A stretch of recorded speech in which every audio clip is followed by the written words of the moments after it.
Hey guys, welcome to Maker Monday. In all of our free time that we've had, I've done a lot of scrolling through social media and research, if you will, on the internet. And I came across this recipe that was called quarantine cookies. It seemed appropriate, so I tried it. And you'll see the screenshot that I took of it right here. And super simple. 1 cup of peanut butter, 1 cup of sugar, and 1 egg. I had all those things. And I just threw it together last night. Super, super simple. With the expectation of peanut butter all over the oven. Did not. I used a tablespoon to scoop the cookies to size. It makes about 20 cookies, so you get a good amount of cookies out of this recipe.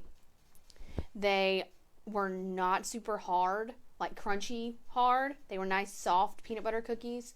The whole entire house smelled like peanut butter. So if you have anybody in your house with a peanut butter allergy, don't make these. Don't. But if you have cookie butter, you could probably substitute the cup of peanut butter for a cup of cookie butter, or almond butter, whatever nut butter, whatever you prefer. You could probably switch that out. I followed that recipe exactly.